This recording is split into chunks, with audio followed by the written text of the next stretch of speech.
அதில் பாருங்க அந்த மரம் ஃபுல்லாகவே பூ தான் இருக்குது. தூரத்தில் ரெண்டு பார்க்கலாம் அது பச்சை கலர் தெரியல, இந்த பூண்ட கலரில் அப்படியே தெரியுது. புல்லு நல்லபடியாக கதிராகி இருக்குது. இந்த டைமில் தான் பார்த்தீங்கன்னா எங்களோட இடமே பார்க்க வருது தனி அழகாக இருக்கும். அப்புறம் ஐயா அந்த மாடுகள் அதுகளுக்கு வந்து வயலில் இருக்கிற புல்லை வெட்டி கொண்டே போடுறதுக்கு வெட்டி கொண்டு போகிறேன்.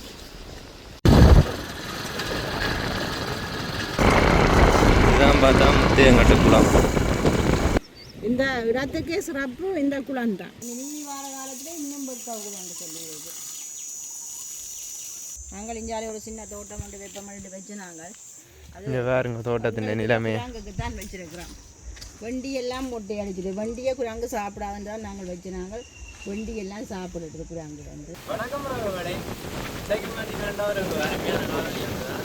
இன்றைக்கு பார்த்தீங்கன்னா நாங்கள் நீண்ட நாளைக்கு பிறகு வயலுக்கு வந்திருக்கிறோம். மாற்ற வயலுக்கு வந்திருக்கிறோம் பார்த்தீங்கன்னா பெரியமான வயலுக்கு தான் நாங்கள் நீண்ட நாளைக்கு பிறகு வந்திருக்கிறோம். இதெல்லாம் பார்த்தீங்கன்னா நிறைய நாள் ஏன் வரையிலேன்னு பார்த்தா கோயில் திருவிழாக்கள் அது எழுதுகளோட தெரிஞ்சபடியா நிறைய நாளாக இந்தியால பக்கம் வரையில. இன்றைக்கு நாங்கள் இங்கே மம்மட்டியோட வந்திருக்கே தெரியும் தண்ணி தான் நாங்கள் கட்ட போகிறோம்ட்டு. இன்றைக்கு பார்த்தீங்கன்னா இந்த வயலுக்கு தண்ணி கட்டுட்டேன். அப்போ அதுக்கு தான் வந்திருக்கிறோம். அங்கால பார்த்தீங்கன்னா முத்தையங்கட்டு குளம். அது குளம் பக்கத்தில் இருக்கிறபடியே நல்லா காற்றடிக்கும் இந்த இடத்துக்கு. அதோட பார்த்தீங்கன்னா சுற்றி வயல் இருக்குது. இந்த இடத்துல நடுவில் பார்த்தீங்கன்னா ஒரு பெரிய ஒரு மாமரம் இருக்குது. இந்த வேலை செய்கிற ஆட்கள் பார்த்தீங்கன்னா கொஞ்சம் நேரம் வந்து மாமரத்தில் இழைப்பாக அந்த மாதிரி தான் இருக்குது. நல்லா வேலை செஞ்சு களைஞ்சி போயிருக்கா ஒரு நல்ல இடம் உண்டு. அதோட நல்ல குளிர்மையான காற்று நம்ம தரமாக தான் இருக்குது இந்த இடத்துல இருக்கிறது. இந்த இடத்துல பார்த்தீங்கன்னா நல்ல குளிர்மையாக இருக்குது. உலக நாடுகளில் பார்த்தீங்கன்னா இப்போ அதிகமான வெப்பம் காணப்படுது. அதுக்கு பார்த்தீங்கன்னா இந்த மாதிரியான இடங்கள் தான் இருக்கணும் அதிகமாக. இப்போ இந்த இடத்துல பார்த்தீங்கன்னா ஒரு சாப்பாடு கொண்டாந்து நல்லபடியாக சமைச்சு சாப்பிட்டா சும்மா அந்த மாதிரி தான் இருக்குது இந்த இடத்துல இருந்து சாப்பிட. அப்படி குளிர்மையாக இருக்குது இந்த இடம். இப்போ நீங்கள் இந்த காணொலியில் இந்த வயலை தான் நீங்கள் அண்டையை பார்க்க போகிறீங்க. வாங்க அப்படியே காணொலிக்குள்ளே போகலாம்.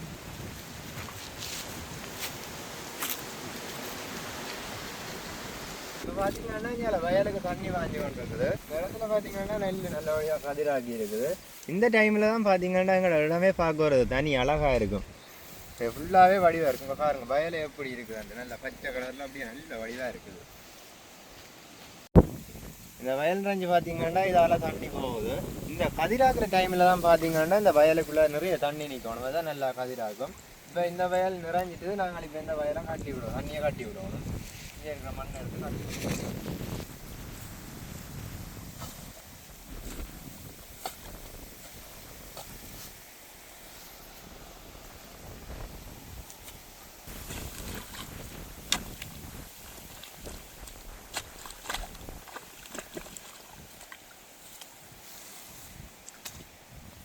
இப்போ இதே மாதிரி தான் நாங்கள் எல்லா வயலுக்கும் பார்த்தீங்கன்னா தண்ணியை ஃபுல்லாக விட்டு கட்டுவோம்.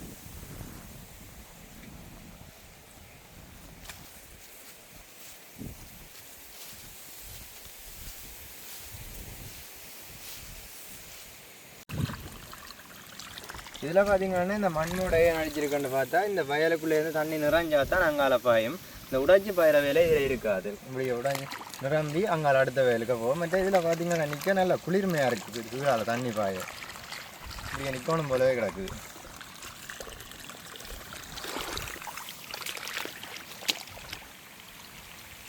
இப்போ பார்த்தீங்கன்னா அந்த வயல்வெளியில் ஒரு பூமரம் ஒன்று இருக்குது.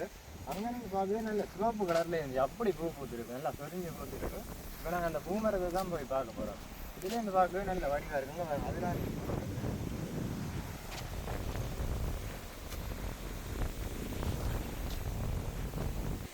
இதுதான் பார்த்தீங்கன்னா நான் சொன்ன அந்த பூமரம்.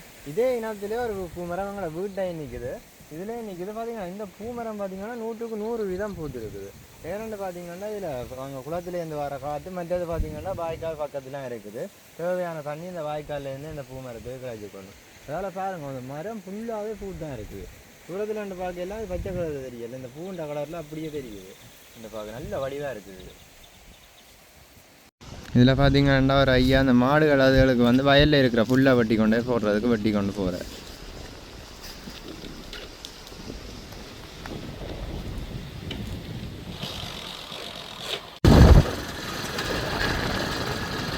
பார்க்கவே அவ்வளோ ஒரு அழகாக இருக்கு. அந்த வேறு பச்சை கலர்லேயே இருக்கு.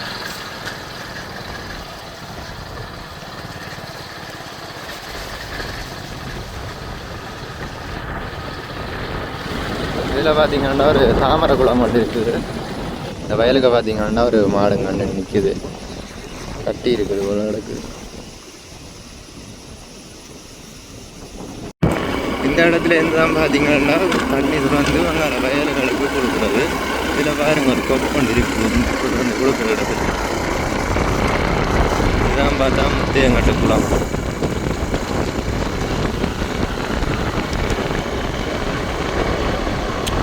நல்லா காற்றடிக்குது இதில்.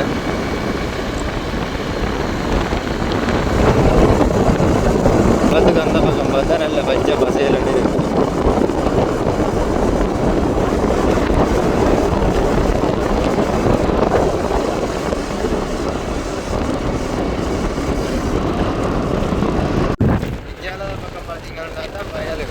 வயல்களை பாருங்க எப்படி இருக்குது, பச்சை கலர்ல இருக்கு, பார்க்கவே வடிவா இருக்குது. குளத்தின் மேல் பக்கம் தானே, மேலே 2 பக்கம் கீழே இருக்கிற வயல்கள் ஃபுல்லாகவே தெரியும்.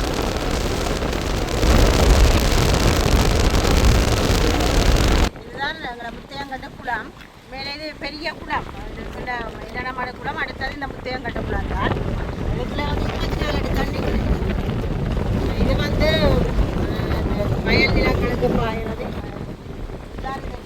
கலைஞர் துடிசு எல்லாம் இதெல்லாம் இருக்குது. இதால் பார்த்தீங்கன்னா இதால் மேலதிக தண்ணிகள் எல்லாம் வெளியேறி கொண்டிருக்கும். குளம் நிறைஞ்சிட்டுன்னா இதால் மேலதிக தண்ணி வெளியேறும். அதை விட கூட தண்ணி வந்துட்டுன்னா கதவுகளை இழுத்து விடுவிடும் பாயிறதுக்கு. பார்க்குறதுக்கு நல்ல ஒரு அழகான இடம் தான். இது பார்த்தீங்கன்னா இந்த டித்பா புயல் டைமில் எல்லா குளம் உடைச்சி இந்த குளத்துக்கு தண்ணி வந்தோடனே நிறைய தண்ணி போனோடனே அதை தாங்க இல்லாமல் அந்த பக்கம் அப்படியே உடைச்சிட்டுது.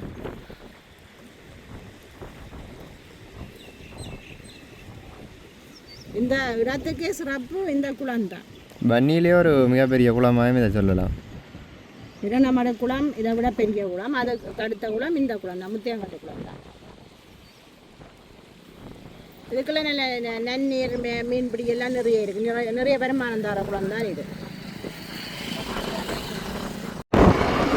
குளக்கரையில் பார்த்தா நல்ல புல் இருக்குது, ஆனால் மாடுகள் எல்லாம் நின்று மேய்ஞ்சி கொண்டு இருக்குது.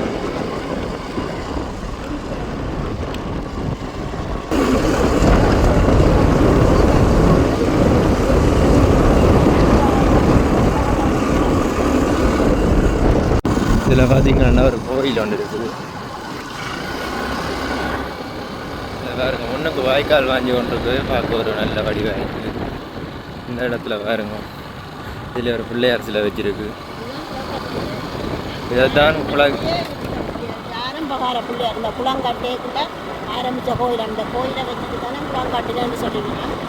இதுதான் இந்த குளக்கட்டடி பிள்ளையார்னு சொல்கிறது. கட்டடி பிள்ளையார் தான் நல்ல வடிவாக இருக்குது இந்த இடத்த பார்க்கறது.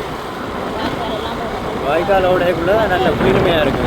தண்ணி ஓடுது. இந்த மதிய வேளையில் வந்து பார்த்தால் அந்த வாகனங்களில் வந்து நிறைய தூர இடங்கள்ல இருந்தெல்லாம் வந்து குளிச்சுட்டு இருந்து சாப்பாடெல்லாம் கட்டி கொண்டு வந்து நிறைய பேர் அப்படி சாப்பிட்றது அப்படியெல்லாம் செய்வினோம். இந்த வெக்க காலம் தானே இப்போ, அதனால இந்த வாய்க்காலில் குளிக்க வேண்டிய தூர இடத்துல இருந்தெல்லாம் பாருங்க. இதில் பார்த்தீங்களென்றால் ஒரு கோயில் ஒன்று இருக்குது, தொக்கி அம்மன் என்று சொல்கிறது. இது வந்து ஒரு அரசர் ஆண்ட இடம். இது அந்த காலத்தில் ஒரு மேலே பார்த்தால் அங்கால மலைகள் அதுகள் எல்லாம் இருக்குது. அரசர் ஆண்டதுக்கான ஆதாரம் இல்லாமல் அவடத்தில் வந்து ஒரு தொக்கி அம்மனை வச்சு வழிபட்டு கொண்டிருக்கலாம். விசோபாக்கில் மேலே இதில் சிறப்பாக பூசி எல்லாம் நடக்கிறது. இது ஒரு நல்ல இந்த கோயிலுக்கு பின்ன பார்த்தீங்கன்னா இந்த கருங்கல் மலை மாதிரி இருக்குது. அரசர் இந்த கோட்டை வாயில் தூண்கள் அதெல்லாம் இருக்குது. இதில் ஒரு அரசர் ஆண்டதுக்கான ஆதாரங்கள் சான்றுகள் நிறைய இருக்குது. நாங்கள் அப்படியே வீட்டை வந்துட்டோம். இந்தியாவில் வந்து பார்த்தா அம்மா பூக்கண்டுக்கு தண்ணி விட்டு கொண்டு வருகிறோம். சரியான வெயில் தானே, அப்போ அடிக்கடி தண்ணி விடணும், இல்லையாண்டா வாடி போயிடும். இப்போ தண்ணி அடித்தாலும் சரியான வெக்க காலம். வெண்டைக்கு அடிக்கிட்டு நாளைக்கு பார்த்தா எல்லாம் காஞ்சி போய் இருக்கும் பூக்கள் எல்லாம். ஏன் நாளைக்கு பார்க்குறீங்க? காலம் விட்டுட்டு பின்னேரம் பார்த்தாலே எல்லாம் காஞ்சி போய் கிடக்கும். இனி வார காலத்தில் இன்னும் வெக்காகுதுன்னு சொல்லிடுது. பூமரங்களே ஒரு பூவும் இல்லை. வெக்க காலம் தானே, தண்ணி காணாது பூர்த்தி இல்லைங்க.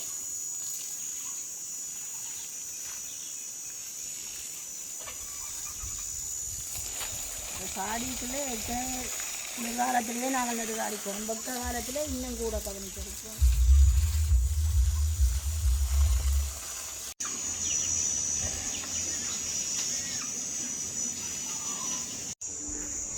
இல்லை பார்த்தீங்கன்னா நாங்கள் அங்கே இப்போ தான் இதில் நின்றுட்டு போனாங்க. அதுக்கிடையில் பார்த்தீங்கன்னா குரங்கு வந்துட்டு இடத்துக்கு. குரங்கு தான் பெரிய பிரச்சனையாக கிடக்குது. பாருங்க கண்டுட்டு ஓடுறது. அங்கால எல்லாம் போய் ஒளிஞ்சு இருக்குது. நல்லா ஓடும் குரங்கு, ஓட விட்டா நல்லா ஓடும்.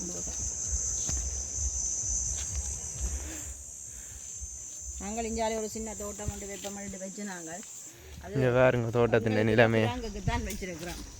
வண்டியெல்லாம் மொட்டை அடிக்குது. வண்டியை குரங்கு சாப்பிடாதுன்றால் நாங்கள் வச்சு நாங்கள் வண்டியெல்லாம் சாப்பிடுறது குரங்கு வந்து ஒரு லைம் இல்லை, தடி மட்டும் நிற்குது. நல்லா வந்து நின்றது, காய்க்கிற வருவன் நல்லா நின்றது. அப்புறம் குரங்கு சாப்பிடுறது.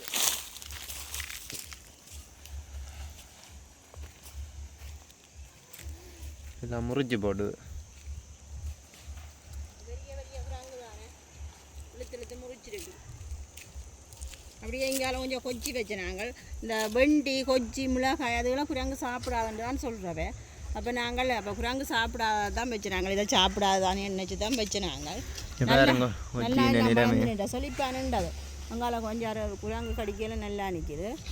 அப்படியே எல்லாம் முறிச்சு சாப்பிடுது குரங்கு. இந்த கொச்சி கண்டுக்கு நாங்கள்கிட்ட ஒரு காணொலியில் தண்ணியும் ஊற்றினாங்க. இப்போ பாருங்க என்ன நிலைமையில கிடக்குது. ஆசையாக செய்து நாங்கள் காலமையில் பின்னேறத்துலேருந்து கிடைக்கிற டைமில் நல்லா கொத்தி பசலி எல்லாம் வச்சு நல்லா செய்தது. நல்லா வந்தது, கொச்சியும் நல்லா வந்தது. அப்பா தான் இதோட கூட மினக்கட்டது. அப்பா வேலையால் வந்து நின்று ஒரு இப்போ தான் சாப்பிட்ருக்காங்க. எல்லாம் பிடுங்கி போட்டுட்டு போயிருக்குது. ஒரு சொட்டுக்கு நாங்கள் அங்கால பார்த்துட்டு இங்கால திரும்பி பார்க்குறாங்கிறாங்கி வந்துடும். இதில் வந்து நாங்கள் தேங்காய் கொஞ்சம் முளைக்கா போட்டிருக்கிறோம். இது தேங்காய் முளைக்கிறதுக்கு எங்களுக்கு ஒரு 3 மாதம் செல்லும். இப்போதான் போட்டிருக்கிறோம். சரியான வெயில்லான தண்ணி அடிக்க காஞ்சிடும் பண்ணிட்டு கச்சாங்குழி எடுத்து மூடி வச்சுருக்கிறோம். அது பசலையாயும் இருக்கும், அந்த வெயிலையும் கொஞ்சம் தாக்கு பிடிக்கும். அதுக்காக கச்சாங்குழியால் மூடி வைக்கிறோம்.